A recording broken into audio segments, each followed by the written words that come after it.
Hi, and welcome to the Focus on Eye Health Expert Series. I'm Jeff Todd, President and CEO at Prevent Blindness. Joining me today to talk about AMD, or age-related macular degeneration, and low vision is Dr. Lloyd Clark of the Palmetto Retina Center in South Carolina. Dr. Clark is also the Assistant Clinical Professor of Ophthalmology at the University of South Carolina School of Medicine. Thanks for joining me today, Dr. Clark. Oh, thanks so much for having me. It's a pleasure. So Prevent Blindness recognizes February as Age-related Macular Degeneration and Low Vision Awareness Month. Let's kick off our discussion by talking about AMD, or age-related macular degeneration. Can you explain a little bit about the differences? We hear about wet AMD and dry AMD. Can you explain a little bit about what those differences are? Sure, absolutely. Well, age-related macular degeneration is an incredibly common cause of vision loss in the developed world. In fact, it's either number one or number two with diabetic retinopathy. Historically, it's been the leading cause of severe vision loss in the United States. It occurs in patients over the age of 60. Of the patients with macular degeneration, 80% of patients only have dry age-related macular degeneration. And what dry age-related macular degeneration is a sort of an age-related degeneration of the retina, where the retina becomes thin. There develops pigmentary changes in the retina and mild visual dysfunction. So people with dry macular degeneration can have some vision loss, but the vast majority of people with age-related macular degeneration retain good vision with mild to moderate symptoms throughout their entire life. Approximately 20% of patients with age-related macular degeneration develop the wet form of macular degeneration, which is the best way to think about it is sort of a wound healing or a scarring secondary response to the degeneration of the retina that occurs over time. Essentially, what happens is a new blood vessel grows underneath the retina in response to this decay or degeneration of the retina over time. The new blood vessel then leaks fluid and bleeds, and that's what causes more rapid symptoms of blurred vision, distortion, when patients tend to lose vision more quickly.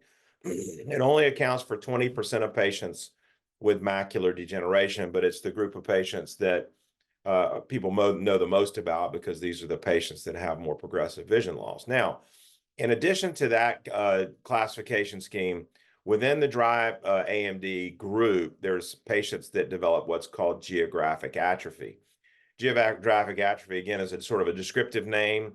You have a circumscribed geographic area where the retina becomes pathologically thin.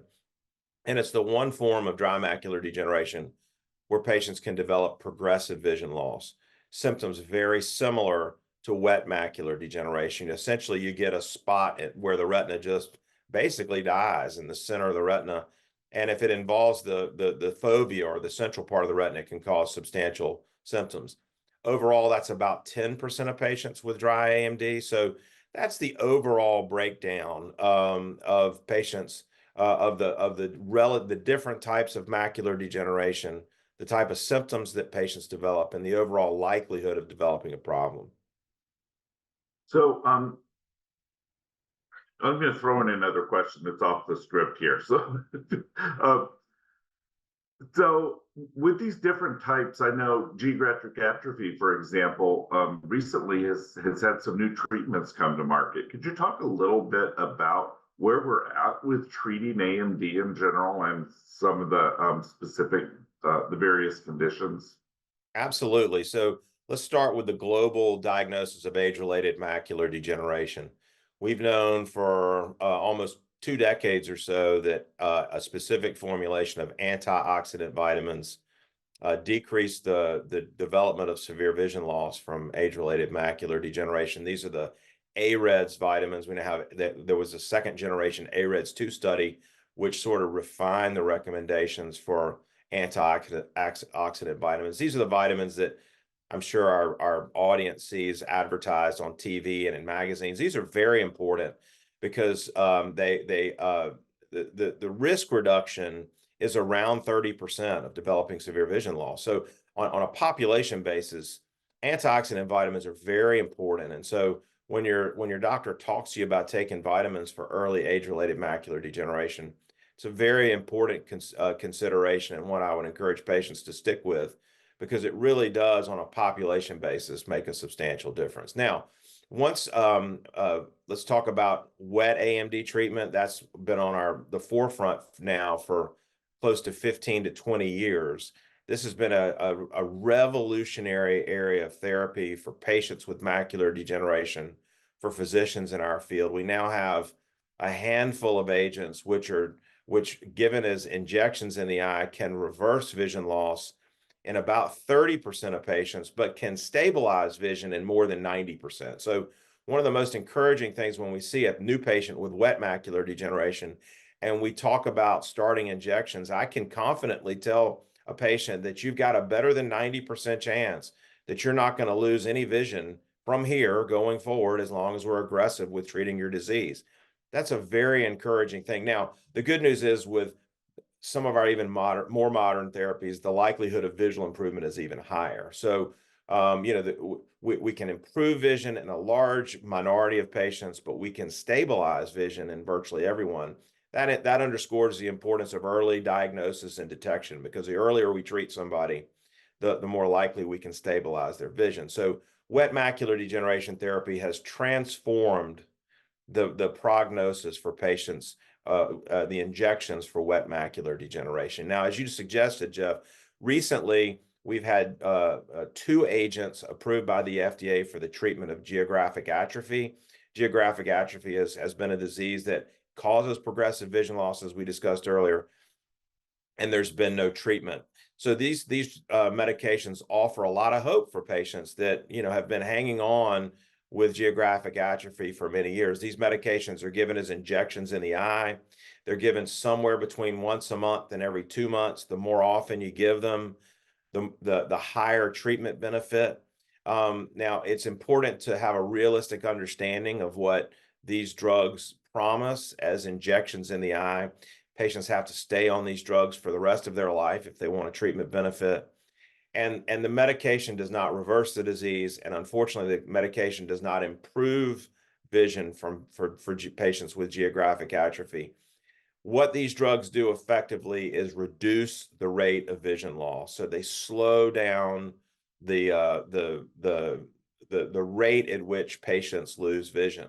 So when you discuss this with patients in a realistic manner, it's not as exciting as what many people think about. Oh, we've got a new treatment for geographic atrophy, and it is exciting, but it is important for patients to understand the realistic prognosis. And the good news is I think that these drugs for dry AMD represent a first-generation treatment. Without a doubt, our treatments for wet macular degeneration are now substantially better than they were. I think this is a great first step. Yeah, it is. I'd like to briefly ask you about, you mentioned the vitamins. There are so many different vitamins you see out there. How can a patient or a consumer know which ones are the right ones to take? That's a great question. I get this all the time in the clinic because, people move around. People have seen other doctors in other parts of the country. There's basically 2 ways to think about vitamin therapy for dry macular degeneration. There are, as you described, there's a number of different products available.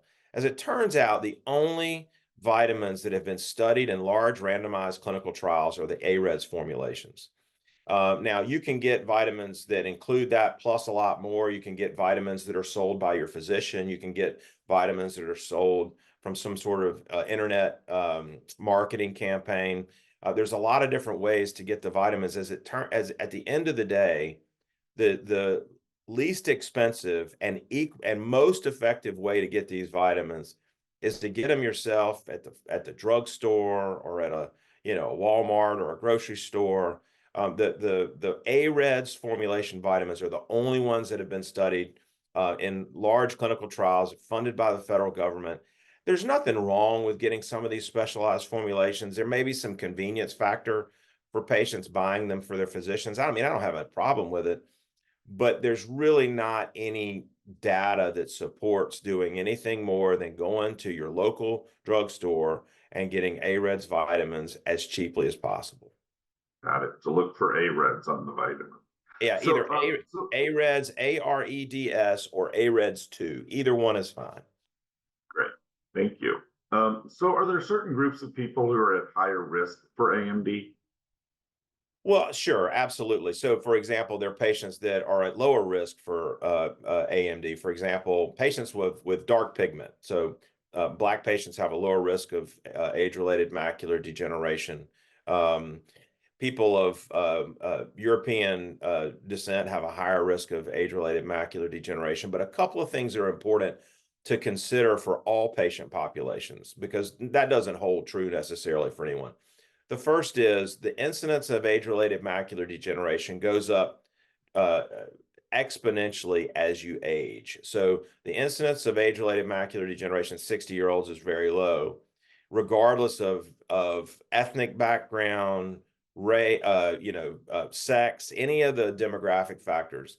In contrast, the rate of age-related macular degeneration in a 90-year-old is very, very high. It's between 10 and 15%. It's a very high number. And so age, I mean, I know this seems simple, but it's not quite so simple. Age is the most important risk factor for developing age-related macular degeneration. The curve is not linear. The curve is sort of parabolic as you get older. So that's why it's important for once people get into their 70s and 80s, it's very important to start thinking about this because the risk goes up substantially. The second group of patients that smoke. Smoking is an incredibly important modifiable risk factor for age-related macular degeneration. Stopping smoking is more effective than taking vitamins. And so, this is an incredibly important consideration. Obviously, there's a lot of good reasons to stop smoking, but age-related macular degeneration is potentiated significantly in patients that smoke. Thank you for that. So what are some specific challenges that AMD patients and their care partners face? Right. So we have great treatments. Let's talk about wet macular degeneration, because obviously that's the bulk of what people think about in clinical practice. We have incredibly effective therapies. However, these therapies have to be given by and large very frequently and for a long period of time. Most patients, once they start injections for AMD, stay on injections for life. And that's because when we look at population studies, only about a third of patients can safely stop injections, and we don't know how to predict who they are. And so the safest thing for the patient and their long-term visual health is for them to stay on injections forever. Well, our initial treatments were designed to be given every 4 weeks, right? So when you think about on-label treatment for wet AMD, you're looking at 12 injections a year forever. Not an ideal situation for patients and not an ideal situation for their caregivers, because most of the time patients want to bring somebody with them. It's hard to get an injection and then feel comfortable driving home. So treatment burden is a big deal, and treatment burden right now is the biggest thing we're interested in as investigators working on new therapies for retinal disease, is trying to maintain the excellent visual acuity outcomes that we've seen with monthly therapy, but do it with less treatments. And so I think that that's the biggest barrier for our patients, is offering them excellent treatment that's effective and safe, but doing so where they don't have to come to the office 9 to 12 times a year. We're getting there. We have next generation therapies that have recently been approved by the FDA, and we have a number of emerging therapies that will continue to improve treatment burden. So it's an exciting time. Yeah, it's a great time in research right now, and hopefully we'll see new treatment delivery modalities, et cetera, that will help ease some of this burden. So let's turn a minute to the topic of low vision. As I mentioned before, it's also Low Vision Awareness Month in February. Can you share what the difference is between what we call low vision and blindness? Right. So, it's interesting. Patients talk about blindness, and I think they worry about the lights turning off, right? And the good news is for the disease state that we're talking about today, that's not really a realistic concern for patients with age-related macular degeneration. They're worried about that, and they have every right to worry about that because it's very difficult, outside of the field to really understand what that term means, right? And so the good news is that patients with age-related macular degeneration, the lights aren't going to go off. The issue for patients with AMD is that peripheral vision is typically maintained very, very well, but the problem is with central vision and the functions that are related to central vision, things like driving, reading the TV, reading the newspaper, reading a recipe, those sort of things. And so but the good news is that it's a relative blindness and not an absolute. In terms of this area, blindness is sort of defined as legal blindness, which is less than 2200 in the best seeing eye. And that's a significant problem for many patients with wet AMD. The good news is that the number of patients that are left with that vision is less and less every year because our treatments are good and our awareness through talks like this. This is an important thing for people to understand that at the first sign of a problem, they need to get in because we have great treatments that can maintain vision.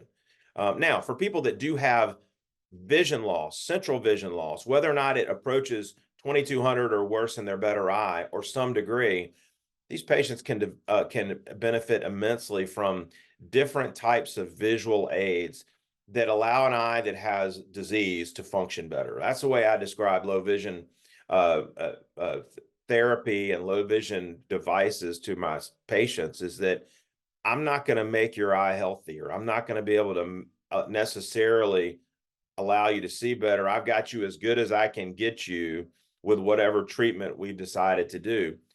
But we have a colleague who's typically an optometrist and/or an occupational therapist that can utilize special devices, magnifiers, lens systems, different technology to allow your eyes to function better, to make them more efficient.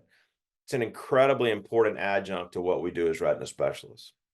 Yeah, it's really important to have that care team that can cross the spectrum of treating the disease as well as addressing the vision challenges that may be faced. Um, so I know you're very involved with clinical trials for new treatments and therapies. What do you think can be done to encourage people to participate in these clinical trials? I know that's often a barrier to advancing research. Right. It's interesting. I've been involved with I was very fortunate when I finished my training about 25 years ago was when this all started, and it was so exciting we were we were using these first generation drugs and we were comparing to the current standard of care, which was nothing.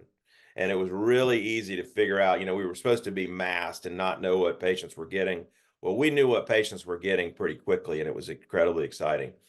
The difference now between the therapies that we have and next generation therapies in terms of efficacy they're graded, they're incremental in terms of visual acuity improvements.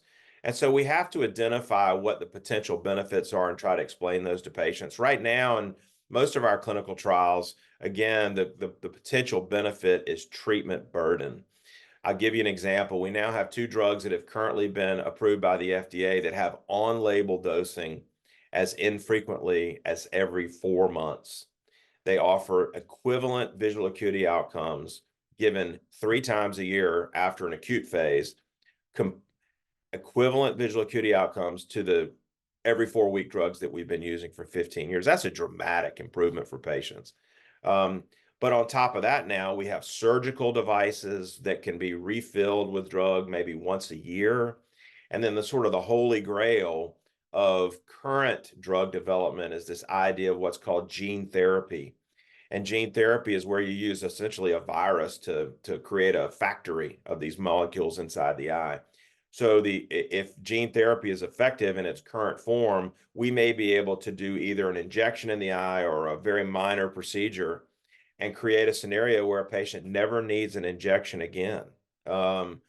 So,